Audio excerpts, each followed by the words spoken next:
पहला पाठ विधि विवरण ग्रंथ अध्याय 31 पद संख्या 1 से 8। हे योशुआ, दृढ़ बने रहो और धारस रखो, तुम इन लोगों को उस देश से ले चलोगे। मूसा ने समस्त इस्राएलियों से यह कहा, अब मैं 120 बरस का हो गया हूँ और चलने फिरने में असमर्थ हूँ। प्रभु ने मुझसे कहा, तुम इस यरदन नदी को नहीं पार करोगे। तुम लोगों का प्रभु ईश्वर यरदन पार करने में तुम्हारा नेतृत्व करेगा। वह तुम्हारे लिए उन लोगों का विनाश करेगा और तुम उनका देश अपने अधिकार में करोगे। योशुआ यरदन पार करने में तुम्हारा नेतृत्व करेगा, जैसे कि प्रभु ने कहा है।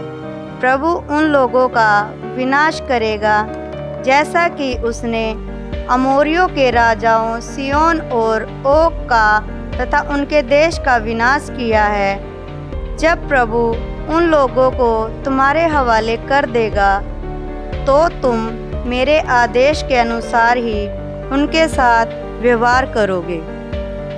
दृढ़ बने रहो और धारस रखो, भयभीत ना हो और उनसे न मत डरो, क्योंकि तुम्हारा प्रभु ईश्वर तुम्हारे साथ चलता है।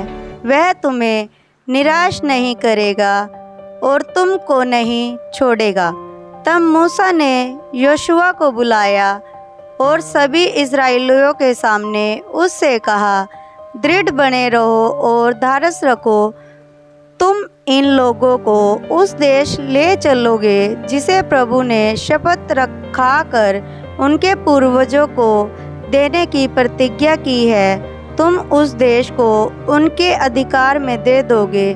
प्रभु तुम्हारे आगे आगे चलेगा और तुम्हारे साथ रहेगा। वह तुम्हारे निराश नहीं करेगा और तुमको नहीं छोड़ेगा। भयभीत न हो और मत डरो।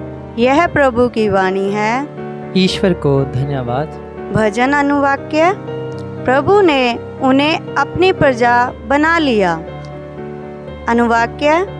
प्रभु ने उन्हें अपनी प्रजा बना लिया। मैं प्रभु के नाम की स्तुति करूंगा। तुम लोग हमारे ईश्वर का गुणगान करो। वह हमारी चट्टान है, उसके सभी कार्य निर्दोष हैं और उसके सभी मार्ग न्यायपूर्ण हैं। अनुवाक्य। प्रभु ने उन्हें अपनी प्रजा बना लिया। प्राचीन काल को याद करो, युग युगों के वर्षों पर ध्यान दो। अपने पिता से पूछो, वह तुम्हें बताएगा। बड़ों से पूछो, वे तुम्हें समझाएंगे। अनुवाक्य। प्रभु ने उन्हें अपनी प्रजा बना लिया। जब सर्वोच्च ईश्वर ने जातियों के देश निर्धारित किए और सब मनुष्य को पृथ्वी पर बिखेर दिया, तो उसने स्वर्गदूतों की संख्या के अनुसार राष्ट्रों की सीमाओं को निर्धारित किया। अनुवाक्य। प्रभु ने उन्हें अपनी प्रजा बना लिया। उस समय उसने याकूब को अपनी ही प्रजा के रूप में अपनाया। प्रभु ही याकूब का पथ प्रदर्शक रहा, उसका कोई और देवता नहीं। अनुवाक्य। प्रभु ने उन्हें अपनी प्रजा बना लिया।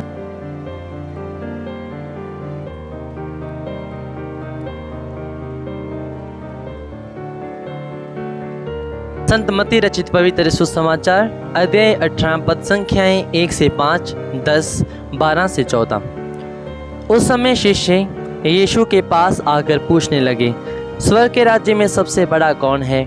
यीशु ने एक बालक को बुलाया और उसे उनके बीच खड़ा कर कहा, मैं तुम लोगों से कह देता हूँ, यदि तुम फिर छोटे बालकों जैसे नहीं बन जाओगे तो स्वर्ग के राज्य में प्रवेश नहीं करोगे। इसलिए जो अपने को इस बालक जैसा छोटा समझता है वही स्वर्ग के राज्य में सबसे बड़ा है, और जो मेरे नाम पर ऐसे बालक का स्वागत करता है वह मेरा स्वागत करता है। सावधान रहो, उन नन्हों में से एक को भी तुच्छ ना समझो। मैं तुमसे कहता हूँ, उनके दूत स्वर्ग में निरंतर मेरे स्वर्गीय पिता के दर्शन करते हैं। तुम्हारा क्या विचार है? यदि किसी के 100 भेड़ें हों और उनमें से एक भी भटक जाए तो क्या वह उन 99 भेड़ों को पहाड़ी पर छोड़कर उस भटकी हुई को खोजने नहीं जाएगा, और यदि वह उसे पाए तो विश्वास करो कि उन 99 की अपेक्षा जो भटकी नहीं थी उस भेड़ के कारण अधिक आनंद होगा। उसी तरह मेरा स्वर्गीय पिता नहीं चाहता कि उन 99 में से एक भी खो जाए। ये प्रभु का पवित्र सुसमाचार है। ख्रीस्त की जय।